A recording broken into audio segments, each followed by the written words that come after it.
Baik, sahabat-sahabat sekalian, kembali lagi kita di POMI, Podcast PMI Rayon Visi. Pada kesempatan kali ini, kita sedang berada di episode keempat POMI Podcast PMI Rayon Visi. Di sini, saya sedang bersama Bu Mas Rahgun, selaku dosen ilmu politik FISIP Universitas Semarang. Mungkin bisa di-spill dulu mungkin Bu. Mungkin Bu Roha itu hari ini sudah melakukan kegiatan apa saja begitu. Karena kalau dilihat sepertinya Bu Roha itu sangat sibuk sekali begitu. Oke, terima kasih Ansol. Dari pagi saya udah ngajar tuh jam berapa itu, Bu? Waduh, jam 8. Terus mengikuti kegiatan untuk Bisnatalis dan nguji gitu, sampai akhirnya ketemu dengan teman-teman sahabat PMII gitu. Ini kayaknya kegiatannya asik ya, kayaknya ada kopi gitu ya, apalagi sore-sore menjelang berbuka gitu ya, bahas kopi. Saya juga jadi membayar kopi yang asli gitu. Oke, silakan. Gimana nih? Bu Roha itu tinggal di mana, Bu? Saya asli Denmark, Sayu tepatnya. Wah, Denmark Sayu. Iya. Gimana nih dengan Sayu? Kayaknya mau bahas tentang Sayu nih. Sayu apa sayang? Waduh. Sayu ini sayang. Sayang sekali banjir terus Sayu ini. Aduh, memang sayang sekali Sayu ini. Iya. Oke, sahabat-sahabat sekalian. Tadi sudah di-spill sedikit sama Bu Roha berkaitan dengan Sayung begitu. Sayung yang kita kenal itu, saya kan dikenal dengan wilayah yang sering banjir. Iya. Bukan begitu, Bu? Iya, banjir rob. Nah, kemudian ketika kita bicara mengenai JNC Wall ataupun berbicara mengenai Sayung gitu.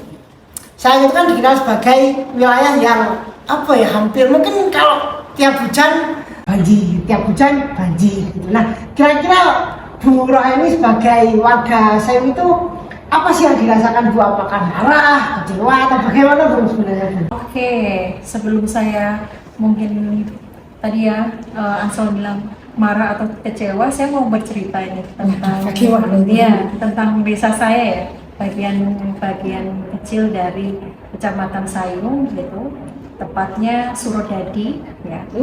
Iya, Surodadi itu adalah salah satu desa yang letaknya itu di bibir utara Laut Jawa ya, itu utara Laut Jawa. Di situ saya waktu kecil gitu ya, di daerah saya itu lengkap Ansol gitu. Jadi ada pertaniannya, ada tambaknya, terus ya dekat daerah industri gitu.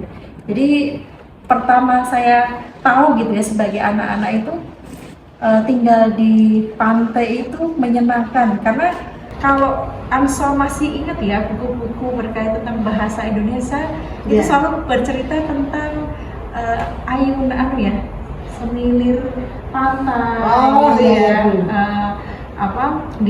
di samping pantai, sekitar pantai itu banyak kelapa kayak gitu dan lain sebagainya gitu. Itu memang saya rasakan ketika saya masih kecil. Jadi ketika kami libur sekolah itu kita mainnya ya di laut, di pinggir pantai kayak gitu. Setelah proses panjang itu saya baru menyadari itu setelah saya kurang lebih tinggal di kota itu 10 tahun mungkin, karena saya harus menempuh pendidikan, saya jarang pulang ke rumah. Tiba-tiba suatu ketika orang tua saya menelpon, rumah saya kemasukan air. Waduh. Air rob itu di kurang lebih tahun 2010-2011. Itu rob tertinggi yang akhirnya menutup semua daratan yang ada di desa saya.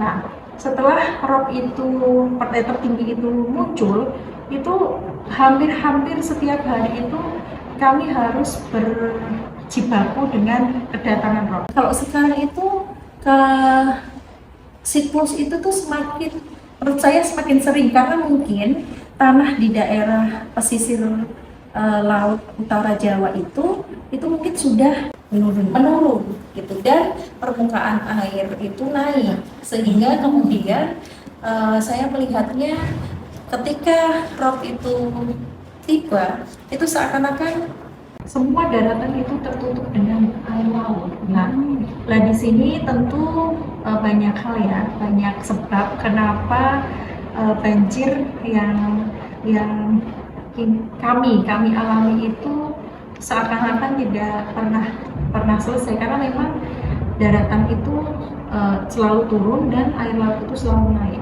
Jadi umumnya di daerah saya itu paling apa ya, minimal orang itu harus menaikkan lantainya itu 5 tahun sekali. Dinaikkan Iya, lantainya. jadi kalau saya guyonan sama teman-teman itu adalah rumah kurcaci. Apa namanya, kami ketika mau masuk rumah itu harus nunggu dulu gitu, nunggu dulu. Otomatis kan infrastruktur kan banyak yang rusak ya. Bahkan di tetangga desa saya itu sampai yang namanya direlokasi gitu. Yang ada makam Mbah Mundakir itu malah mulai terjadi banjirop itu sudah sejak 2000 awal. Ya, asal tahu ya, yang namanya kebijakan itu sangat mempengaruhi proses yang ada di sekitar masyarakat kita gitu. Salah satunya kan pasti modernitas, globalisasi, di mana memang masyarakat itu atau mungkin negara ya dituntut untuk kemudian maju dengan katanya salah satu konsep kemajuan dari negara itu kan industrialisasi lah. Industrialisasi ini kan mau tidak mau menghasilkan emisi ya. Nah itu kan nanti akhirnya efek rumah kaca, ozon, lapisan ozon itu kemudian banyak yang bolong, ya berlubang gitu, sehingga gletser yang ada di kutub utara, kutub selatan mencair ya, tadi akhirnya volume air bertambah, terus air tanah itu turun gitu ya kondisinya seperti itu. Jadi saya kadang tuh apakah ini salah satu tanda kiamat itu sudah dekat, adalah berpindahnya gunung gitu ya. Saya kadang gini, jangan-jangan berpindahnya gunung dalam hal ini adalah ya ini tadi, karena keserakahan manusia untuk pengen cepat melakukan sesuatu, akhirnya menggunakan alat-alat yang kemudian tidak berperspektif lingkungan ya, sehingga merugikan lingkungan itu sendiri. Mau nggak mau kan kita harus adaptasi dengan lingkungan. Salah satunya mungkin yang paling sederhana dilakukan oleh kami sebagai orang awam itu ya menaikkan lantai dasar rumah terus gitu, tanpa berpikir ini akan selesai sampai kapan, kami bisa bertahan sampai kapan. Itu juga menjadi refleksi saya sendiri ya, selaku bagian dari masyarakat yang terdampak rob gitu. Itu sedih sekali Ansol. Saya bayangin semisal 10-20 tahun ke depan itu bisa saya udah benar-benar nggak ada gitu. Ya. Sedangkan yang namanya orang itu kan selalu punya kenangan masa kecil ya, masa kecil yang itu menjadi bagian yang tidak bisa dipisahkan sampai kita nanti dewasa, mungkin bercerita kepada anak-anak kita, keturunan kita gitu kan. Tapi nggak ada yang bisa dilihat kan, ya, itu kan betul. Ada rasa sedih gitu ya, sedih. Terus apa yang bisa saya lakukan gitu. Maka dari beberapa rasa keprihatinan saya terhadap desa saya itu, saya meneliti beberapa hal gitu yang mungkin bisa saya kembangkan gitu, meskipun mungkin kontribusi saya nggak banyak, tapi minimal ada upaya saya untuk berusaha bagaimana caranya kelak saya mungkin bisa melihat hasil karya saya sebagai bagian dari upaya kenang-kenangan saya gitu, untuk melihat desa saya. Mungkin gambaran singkat, tapi sebenarnya masih banyak banget Ansol. Dan kalau boleh ngomong ya, itu rasanya tadi bilang Ansol di depan itu, apakah marah atau apa? Nah kayak ini ya, kalau dibilang marah, saya bingung marah dengan siapa gitu, karena yang proses alam itu tidak kemudian muncul dengan tiba-tiba, dan aktor yang menyebabkan itu tentu tidak hanya seorang dua orang gitu. pasti banyak pihak yang kemudian terlibat di dalamnya, termasuk mungkin saya sendiri lah gitu ya. Nggak usah, pertama nggak boleh menyalahkan orang lain, tapi juga kita harus tahu bahwasanya masyarakat atau kita sebagai orang awam itu juga punya kontribusi besar terhadap kerusakan lingkungan yang ada di sekitar kita. Nah ini teman-teman, bagi teman-teman yang memang daerahnya itu tidak mengalami ya, daerahnya itu enak, asri gitu, dan tidak mengalami dampak seperti di daerah saya, mbok tolong dijaga gitu. Mbok tolong dijaga gitu. Kalian tidak akan pernah bisa mengalami meresapi hal itu kalau mungkin kalian tidak mengalami, tapi jangan sampai mengalami gitu. Karena terkadang kita itu nggak harus mengalami sesuatu yang buruk untuk kita bisa berubah menjadi lebih baik. Nah minimal kalian itu bisa melihat hal yang dialami orang lain agar kita itu bisa belajar supaya hal itu tidak kita alami seperti itu. Cuman uniknya gini Ansor, orang-orang sepuh ya, orang-orang tua kami ya, orang tua daerah saya itu masih punya harapan ternyata. Jadi dulu itu saya jadi malah nyinggung ya tentang yang katanya ada Teluk Mulia, Teluk Mulia, iya benar. Lah di situ gini, ternyata yang dulu cerita-cerita dari kakek nenek saya itu, daerah saya itu dulu memang berada memang di pinggir pantai, terus kemudian ada proses apa gitu ya, akhirnya ada sedimentasi, ada proses sedimentasi sehingga daratan itu menjadi semenanjung. Kalau sekarang kan jadi teluk ya, jadi semenanjung semakin daratan itu semakin bertambah gitu. Lah ternyata masyarakat yang sepuh, masyarakat yang usianya sepuh itu masih menganggap harapan kelak itu daerahnya itu akan mengalami proses yang seperti itu gitu. Dan di sini saya sebagai anak muda gitu kan, itu kadang kan mau memberitahu orang tua kayak gitu, itu juga agak mengedukasi sederhana gitu ya, di keluarga itu juga susah karena mereka itu belajar dari pengalaman sebelumnya, sedangkan beliau-beliau itu kan membaca sejarah lalu tetapi tidak membuka untuk pengalaman baru yang dekat dengan kita untuk saat ini gitu. Nah itu yang memang agak susah Ansor gitu. Bahkan orang tua saya itu kalau saya minta untuk nanti kita pindah gitu, itu beliau nggak berkenan. Nah itu tadi masih percaya bahwasanya proses sedimentasi itu akan ada suatu ketika nanti. Dulu aja nggak ada, menjadi ada, sekarang berkurang, pasti nanti kelak juga ada kayak gitu.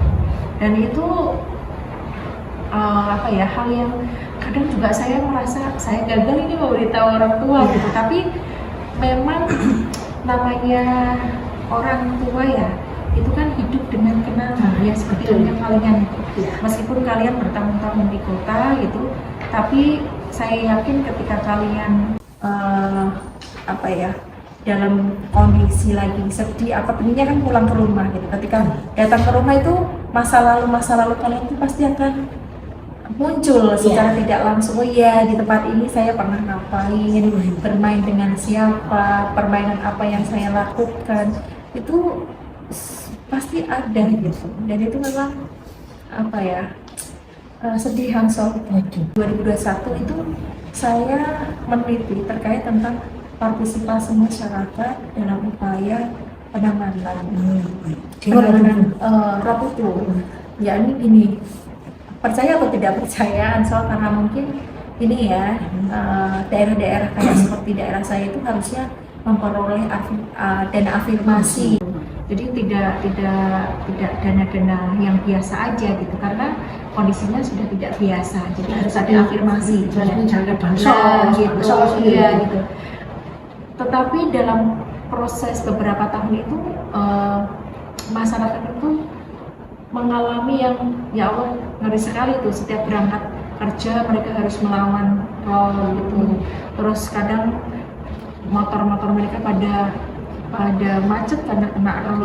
Terus sering karena berkarat itu sering masuk bengkel. Jadi hidup di daerah saya Ansor itu biayanya tinggi. Ya, benar, biaya tinggi, tapi masyarakat itu masih mau untuk tetap tinggal. Ini kan hal yang lucu ya. Mungkin ini teman-teman sosiologi, antropologi ini bisa diteliti gitu. Saya juga malah jadi menyimpulkan gini. Adanya polusi ya, kan polusi kalau industrialisasi itu kan pasti menghasilkan banyak hal, ya ada positifnya ada negatifnya tentu. Ya ini yang kita semisal negatif yang kemudian berdampak pada masyarakat atau ekologi yang ada di laut, kemudian masyarakat sekitar pesisir laut gitu. Itu adalah satu pastikan polusi air ya. Nah, polusi air ini yang terus kemudian bertahun-tahun ini ya berlanjut itu mau nggak mau maaf ya memusnahkan ekosistem atau jenis-jenis ikan tertentu yang mungkin tidak bisa bertahan pada kondisi ini ya, mungkin tingkat keasinan terus atau saya kurang begitu ini terkait tentang lingkungan ya, tetapi tingkat kadar garam gitu ya, kadar garam atau mungkin timbal ya, nah itu karena polusi kan timbal itu nggak bisa hidup. Terus hal lain yang bisa saya lihat dari proses alam itu adalah banyak ini ekologi bakal itu juga yang rusak gitu. Nah, makanan bakal. Tapi kalau saya lihat selain mungkin dari hal-hal tadi ya yang disebabkan dari industrialisasi, masyarakat yang tidak bertanggung jawab termasuk mungkin saya gitu ya, tanpa menyalahkan orang lain, saya juga salah gitu dalam hal ini gitu kan. Itu juga memang kontur tanah yang ada di pesisir daerah saya itu ini Ansor. Jadi kayak tanah lempung. Jadi kalau semisal terkena air itu mudah terkikis. Terus kemudian semisal tidak dibantu dengan pembatas, misal kayak tanaman itu gampang terkikisnya gitu. Dan gampang mungkin ini ya menurun gitu Ansor. Jadi banyak hal kalau saya bercerita tentang desa saya itu kan di hati saya itu antara masih berharap dengan harus siap melepaskannya. Ya, begitulah sahabat-sahabat. Wah, setelah mendengar cerita-cerita dari Bu Roha berkaitan dengan pengalaman-pengalaman banjir ada di desanya, di desa Surodadi itu, wah ternyata cukup wah rasa empatinya itu jadi muncul begitu sahabat-sahabat.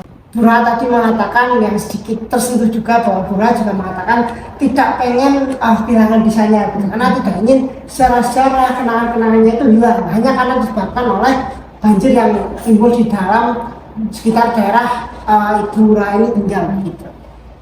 Nah mungkin sebelum kita masuk kepada sesi terakhir, mungkin izin mengutip sedikit dari apa yang sudah dibicarakan oleh Bu Roha. Ya terlepas dari semua yang telah terjadi dalam, saya mungkin juga peristiwa banjir yang ada di daerah saya itu, ya tidak serta-merta karena perubahan alam yang secara tiba-tiba gitu. Pasti ada aktor-aktor yang terlibat di dalamnya, baik itu mungkin nanti dari aktor dari segi pemerintah atau pejabat, ataupun daripada kebijakan itu sendiri, dan juga tidak lepas dari aktor masyarakat yang tinggal di tempat seperti itu. Mulai dari entah itu buang sampah sembarangan ataupun lain sebagainya. Nah ini sahabat-sahabat, mungkin ini bisa menjadi referensi sahabat-sahabat yang berprodi sosiologi. Tadi Bu Roha juga mengatakan bahwa masyarakat yang notabene itu sepuh atau dalam bahasanya itu yang sudah tua begitu, mungkin 60 ke atas umurnya, mengatakan bahwa masih percaya begitu bahwa suatu saat nanti itu kita nggak akan terus seperti ini, pasti akan ada proses kembalinya seperti dulu kala begitu. Nah mungkin itu bisa dikaji oleh teman-teman ataupun sahabat-sahabat sosiologi begitu. Mengapa sih masyarakat sepuh itu masih percaya gitu, sedangkan peristiwa peristiwa-peristiwa tersebut tidak terjadi sekali dua kali begitu, dan juga sampai pada tahap masalah itu meninggikan lantainya ya Bu. Iya. Dan itu dilakukan secara terus-menerus Iya. dan mau sampai kapan gitu ya, kira-kira ya Bu? Pertanyaannya mau sampai kapan dan kita bertahan dengan kondisi yang tidak baik-baik saja, atau hati kita terus berusaha bilang baik-baik saja tapi nyatanya tidak. Gitu Anso. Ya, mungkin itu sahabat-sahabat penonton setia POPMI podcast PMI Irayan Visip. Kita bincang-bincang sedikit dengan Bu Roha berkaitan dengan bagaimana sih pengalaman Bu Roha itu dengan peristiwa banjir yang ada di daerahnya, terutama di Desa Suradadi tersebut. Iya. Cukup itu ya sahabat-sahabat penonton setia podcast PMI Irayan Visip, dan tetap nantikan, tetap ditunggu saja seri-seri selanjutnya berkaitan dengan krisis ekologi sosial yang ada di dalam kota Semarang dan juga Demak. Mungkin hari ini kita membahas berkaitan dengan pengalaman-pengalaman atau juga peristiwa-peristiwa yang dirasakan oleh Bu Roha sendiri yang sebagai salah satu masyarakat yang terdampak akan peristiwa tersebut. Nanti kita juga akan bicara berkaitan dengan bagaimana dari segi sosialnya, nanti bicara dengan dosen-dosen sosial, nanti kita juga bicara berkaitan dengan sisi ekologisnya, berbicara dengan teman-teman ataupun rekan-rekan dosen teknik lingkungan gitu. Tetap nantikan saja, tetap tunggu saja seri-seri selanjutnya, dan tetap setia menunggu konten-konten POPMI podcast PMI Irayan Visip Win Wali Songo Semarang. Dan jangan lupa like, comment, and subscribe. Mari kita gaulkan jargon daripada yang biasa diucapkan oleh teman-teman